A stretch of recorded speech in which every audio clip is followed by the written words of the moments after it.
morning, students. How are you doing all? Fantastic. Okay. So आज हम पढ़ने वाले हैं एरर डिटेक्शन। ये हमारे बेसिकली ग्रामर एंड कॉम्पोजिशन का पार्ट है। ये हमारे एग्जाम में पूछा जाता है। तो एरर डिटेक्शन का मतलब क्या होता है कि कोई भी किसी भी सेंटेंस में कोई एरर है, कोई गलती है, उसको हमको फाइंड आउट करना है और उसको करेक्ट करना है। क्लियर है? तो इसमें बेसिकली दो होते हैं, एक होता है ओमिशन एंड दूसरा एडिटिंग। तो ओमिशन में क्या होता है कि किसी भी एक लेट से एक सेंटेंस है तो उसमें कहीं ना कहीं कोई वर्ड या वर्ड का कोई कंपोनेंट मिसिंग होता है, तो हमको ढूंढना है और वो मिसिंग वर्ड उसमें हमको लिखना है। तो ये ओमिशन में होता है। दूसरा होता है एडिटिंग। तो एडिटिंग बेसिकली क्या होता है, किसी भी सेंटेंस में किसी ना किसी तरह की कोई गलती होती है। क्लियर है? चाहे वो पार्ट्स ऑफ स्पीच का हो, टेंस का हो, वर्ब का हो या किसी भी चीज़ का हो, तो हमको गलती फाइंड आउट करना होता है और उसके जगह पे हमको जो करेक्ट वर्ड है उसको लिखना होता है। क्लियर है? तो आज हम बेसिकली पढ़ेंगे एडिटिंग। आज हम एडिटिंग के बारे में पढ़ेंगे कि एडिटिंग क्या होता है, कैसे होता है, कैसे करते हैं, कि ट्रिक क्या है इसका, कैसे हम कम टाइम में इसको कर सकते हैं। तो एडिटिंग जैसा मैंने आपको बताया कि लेट्स से आपको एडिटिंग में क्या होता है, एक पैराग्राफ दिया होता है एग्जाम में, एक पैराग्राफ दिया रहता है। 8 से प्रोबेबली 10 सेंटेंसेस होते हैं एक पैराग्राफ में। तो उसमें आपको एक सेंटेंस में पढ़ना होता है, उसका उसमें जो गलतियां है पहले उसको फाइंड आउट करना होता है, उसके बाद और जो उसका करेक्ट जो रिप्लेसमेंट होता है उसको वहाँ पे लिखना होता है। क्लियर है? तो जैसे अब एडिटिंग में बेसिकली क्या क्या गलतियां हो सकती हैं, क्या क्या उसमें एरर आ सकते हैं, उसको जानते हैं। पहला है subject verb agreement. Subject verb agreement, इसमें जैसे सब्जेक्ट के अकॉर्डिंग ही वर्ब का आना तय होता है। जैसे सब्जेक्ट सिंगुलर है तो वर्ब भी सिंगुलर आता है। क्लियर है? जैसे let's say he plays cricket, तो यहाँ पे प्ले हुआ है, प्लेज होगा। बताइए, प्लेज होगा। क्यों? क्योंकि ही क्या है, सिंगुलर है। तो सिंगुलर के अकॉर्डिंग ही वर्ब का फॉर्मेशन होता है। लेट्स से कि अगर यहाँ पे आई होता तो क्या होता, आई के साथ प्ले लग जाता है। दे होता तो दे के साथ प्ले लग जाता है। तो ये होता है सब्जेक्ट वर्ब एग्रीमेंट। ये बहुत ज़्यादा पूछा जाता है। दूसरा वर्ब एंड टेंसेस के अकॉर्डिंग, कि वर्ब में कोई गलतियाँ है। ऐसा है कभी कभी क्या होता है कि देखिए एडिटिंग का कोई भी पैराग्राफ आता है तो पहले आपको ये जानना है कि पूरा जो पैराग्राफ है वो किस टेंस में बात कर रहा है, प्रेजेंट टेंस में, पास्ट में या फिर फ्यूचर में। तो उसके हिसाब से ही वर्ब आएगा। पास्ट की बात कर रहा है तो हैड आएगा, वर्ब का थर्ड फॉर्म आएगा, वर्ब का सेकंड फॉर्म आएगा। प्रेजेंट की बात कर रहा है तो वर्ब का फर्स्ट फॉर्म आएगा, या से आई एस लग के आएगा, हैव के साथ आएगा, वर्ब का थर्ड फॉर्म लगेगा, एनजी लगेगा। फ्यूचर है तो विल बी, शैल बी, इस तरह का यूज होगा। क्लियर है? तो वो उसमें जैसे इज, एम, आर की गलतियां बहुत होती है। तीसरा होता है आर्टिकल्स। क्या होता है आर्टिकल्स? ए कहाँ पे लगेगा, एन कहाँ पे, द, इसकी चीज की गलतियां भी बहुत मोस्टली आता है एग्जाम में। फोर्थ है प्रेपोजिशन। प्रेपोजिशन में कहीं ऑफ की जगह एड लग गया, इन की जगह इनटू लग गया, इस तरह की गलतियां बहुत आती हैं। और बाकी के अदर पार्ट्स ऑफ स्पीच आते हैं, जैसे उसमें कंजक्शन होता है, क्लियर है, इंट्रोडक्शन आता है। तो इस तरह की बेसिकली गलतियां आती हैं। तो एक्चुअली पूरे हमारे है तो बहुत ही छोटा टॉपिक, लेकिन पूरे ग्रामर को अपने आप में मतलब इंक्लूड किया हुआ है। सब्जेक्ट वर्ब एग्रीमेंट पढ़ने के लिए आपको बहुत पढ़ना पड़ेगा। वर्ब और टेंसेस के लिए आपको पूरा वर्ब का नॉलेज और टेंस का नॉलेज होना पड़ेगा। आर्टिकल्स के लिए भी आपको, प्रीपोजिशन के लिए खासकर, पार्ट्स ऑफ स्पीच के लिए। तो बेसिकली डरना नहीं है, हम जितना ज़्यादा क्वेश्चन प्रैक्टिस करते जाएंगे, जितना ज़्यादा रूल हमें मालूम होता जाएगा, तो हमें चीज़ें आसानी से आती जाएगी। फॉर एग्जाम्पल जैसे let's say did, do, does, did के बाद कौन सा आता है, हमेशा वर्ब का फर्स्ट फॉर्म आता है। टू के बाद हमेशा वर्ब का फर्स्ट फॉर्म आता है। मॉडल्स के बाद में वर्ब का फर्स्ट फॉर्म आता है। कुछ कुछ वर्ड के साथ ऑफ लगता है, कुछ कुछ वर्ड के साथ इनटू लगता है। इस तरह की चीज़ें जब जैसे जैसे आप प्रैक्टिस करते जाएंगे वैसे वैसे चीज़ें आती जाएगी। जैसे ये देखिए एक सेंटेंस एग्जाम में कैसे पूछता है, the following passages have not been edited, ये एडिटिंग का क्वेश्चन है, बोर्ड एग्जाम में आया हुआ था। The following passages have not been edited, कि जो फॉलोइंग पैसेज दिया इसको एडिटेड नहीं किया गया है। There is one error in each line, एक एक लाइन में एक एक एरर है। Write the incorrect word and the correction against the correct question number, तो कैसे लिखना है कि जो भी इनकरेक्ट यहाँ पे, जैसे यहाँ पे ना एग्जाम्पल में दिया है, इनकरेक्ट है और ये करेक्ट है। Incorrect word and the correction against the correct question number, और इसके आगे जैसे ए में दिया है तो ए लिखेंगे आप, उसके आगे जो इनकरेक्ट वर्ड है ये लिखेंगे, और जो करेक्टेड वर्ड है ये लिखेंगे। Remember to underline the word you have supplied, और ये इंपॉर्टेंट होता है कि जो भी आपका करेक्ट वर्ड है, जो भी आपने करेक्शन किया है, रेक्टिफिकेशन किया है, तो उसके यहाँ पे नीचे आप वर्ड के नीचे अंडरलाइन करना मैंडेटरी होता है। अदरवाइज एग्जामिनर को समझ में नहीं आएगा कौन सा सही है कौन सा गलत है। क्लियर है? तो अंडरलाइन से ये कंफर्म हो जाता है कि यही जो है इसने करेक्शन किया है। क्लियर? तो इस तरीके से बेसिकली क्वेश्चंस आते हैं एग्जाम में, तो इसको ही सॉल्व करना होता है। क्लियर है?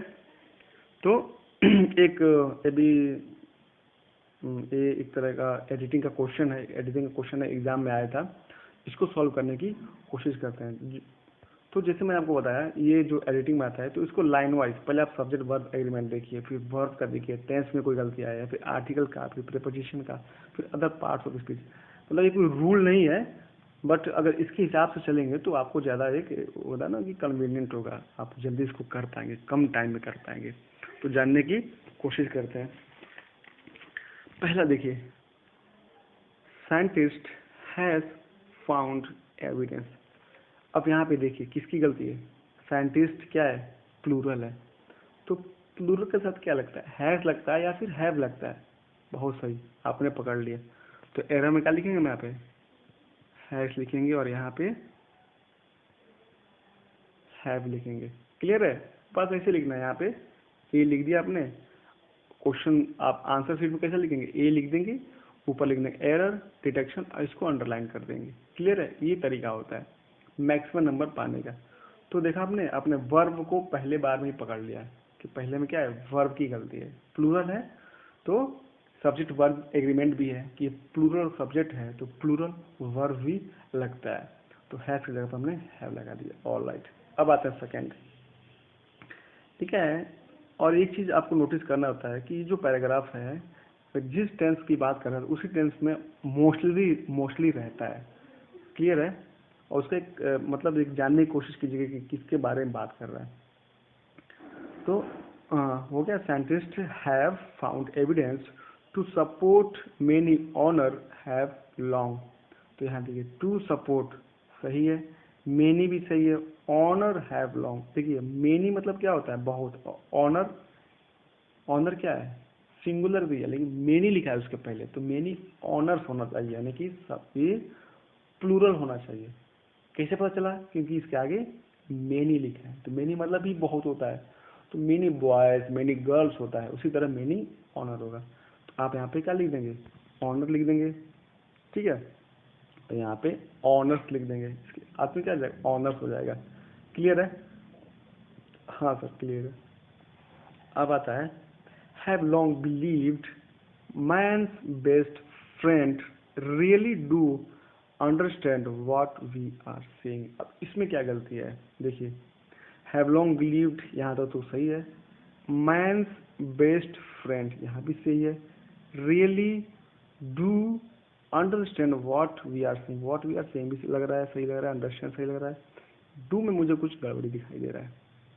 कैसे, वर्ब देखिए कह रहा है मैंस बेस्ट फ्रेंड।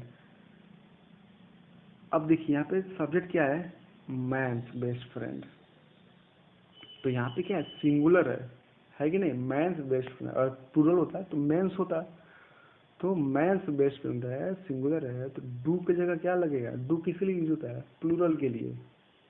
समझ में आ रहा है? क्योंकि सब्जेक्ट सिंगुलर है तो आप वर्ब प्लूरल का नहीं लगा सकते, यही सब सब्जेक्ट वर्ब एग्रीमेंट होता है। तो डू की जगह पे क्या आएगा, डज आएगा। क्यों? क्योंकि ये सिंगुलर है, मैंस बेस्ट फ्रेंड। क्लियर है? मैन अपोस्ट्रोफी एस है, मैंस नहीं है, मैन होता है प्लूरल में, और man's best friend really does क्या होगा इसमें, डज होगा। क्लियर? हाँ सर, समझ में आ रहा है। आइए देखिए, परेशान मत हुइए, जैसे जैसे प्रैक्टिस करेंगे आप 10 20 अगर एडिटिंग का क्वेश्चन कर दिया तो आपको 90% एक आइडिया, ओवरव्यू आइडिया लग जाएगा कि क्या क्या आता है, क्या क्या गलत हो सकता है। अच्छा, अब आते हैं, really do understand what we are saying. People tend to assume that children is, इसमें तो कुछ नहीं पूछना है आपको, ना कोई मतलब कुछ इसमें कुछ है ही, आपको देखते ही समझ में आ गया कि गलती क्या है, बताइए। यस, चिल्ड्रन प्लूरल है तो क्या लगेगा, इसकी जगह पे आर लगेगा। परफेक्ट, सही जा रहे हैं आप लोग। तो इसकी जगह क्या लगेगा, आर लगेगा। बस आपको समझ आ गया, चिल्ड्रन प्लूरल है तो आर लग गया। अच्छा, children are carefree and living in a best time of their life. Best time, best क्या है, सुपरलेटिव डिग्री है ना, गुड, बेटर, बेस्ट। तो बेस्ट के आगे कौन सा आर्टिकल लगता है, यस, द लगता है। सुपरलेटिव डिग्री के साथ हमेशा ही द लगता है। यहाँ पे हमने किया आर्टिकल्स की गलती, देखा आपने, अभी तक वर्ब की गलती आ रही थी, सब्जेक्ट वर्ब एग्रीमेंट की गलती आ रही थी, अब आर्टिकल्स की भी गलतियाँ आ गया। बहुत ही सिंपल है, इसमें ज़्यादा परेशान नहीं होना। तो in the best time of their life they has no worries, ला, मिल गया आंसर, मिल गया कि नहीं, समझा? आगे पढ़ने की जरूरत ही नहीं है, हमको टाइम बचाना है। तो दे के साथ क्या लगता है, हैज लगता है या हैव लगता है, यस, हैव लगता है। गलती क्या है इसमें, हैज, और यहाँ पे क्या लिखेंगे आप, हैव, अंडरलाइन कर देंगे, बहुत आसान है। They have no worries, no reason to scare, nothing to be concerned about other two. बताइए इसमें क्या गलती है, जरा दिमाग लगे, मैं आपको 5 सेकंड देता हूँ।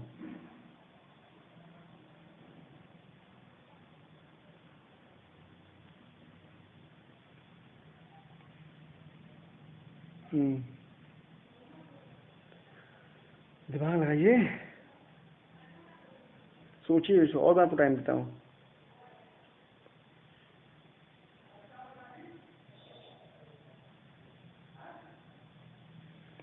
इसको समझ आ रहा है आपको, नथिंग, देखिए, they has no worries, no reason to scare, nothing to be concern about other to.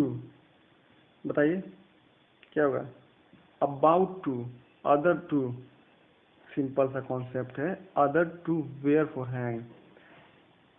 अब यहाँ देखिए, अदर, यहाँ कंपेरिजन वाली भावना आ रही है, nothing to be concern about other to where, तो टू की जगह पे क्या लगेगा, देयर, सॉरी, देन लगेगा, अदर देन। क्लियर है, समझ में आया, अदर देन लगेगा। ये कंपेरिजन की भावना आ रही है ना, इसको पढ़िए।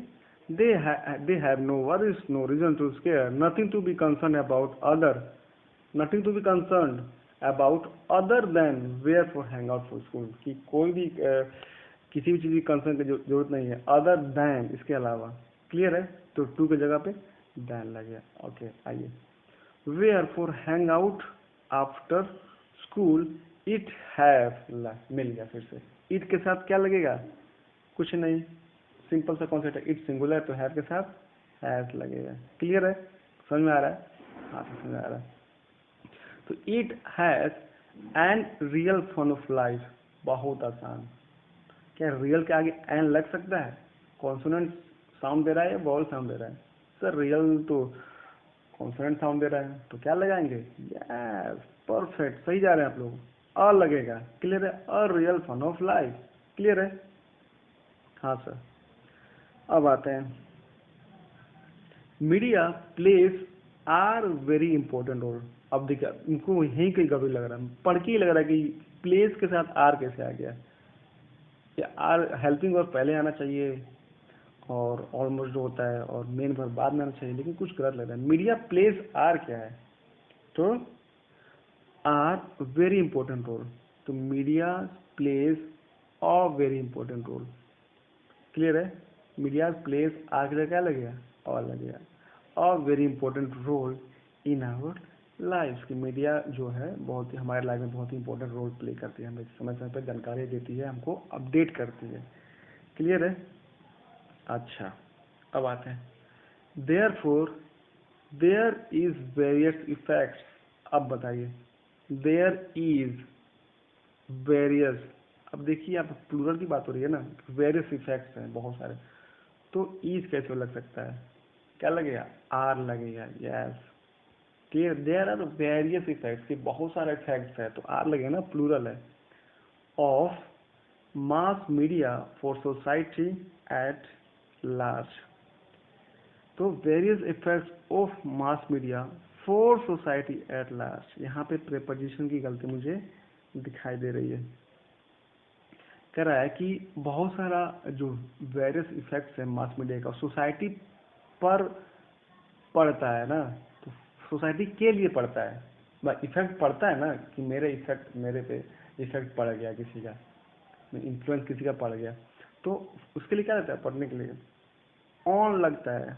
फॉर में, फॉर मतलब तो के लिए होता है ना, इसमें दिखा रहा है कि वेरियस इफेक्ट्स उस मीडिया की सोसाइटी पे, जो सोसाइटी है उस पर मास मीडिया का बहुत ही ज़्यादा इफेक्ट पड़ा है। क्लियर है, तो यहाँ फॉर की जगह क्या लगेगा, ऑन लगेगा। समझ में आ गया आपको, तो यही सारी चीज़ें हैं जो आपको समझनी है।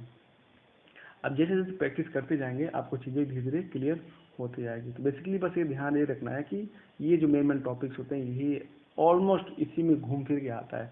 Subject verb agreements, verb and tenses, articles, preposition और अदर पार्ट्स ऑफ स्पीच में आता है। तो अभी आपने देखा ना कि सब्जेक्ट वर्ब एग्रीमेंट आ गया, वर्ब एंड टेंसेस आ गया, आर्टिकल्स आ गया, प्रीपोजिशन आ गया। तो ये बोर्ड का क्वेश्चन है हाई स्कूल का, देखा आपने कितना कितना आसानी से आ गया। तो ये सब आप ध्यान रखिएगा तो चीज़ें आसान हो जाएगी। ओके बेटा, इसको प्रैक्टिस कीजिए और जो भी कोई दिक्कत है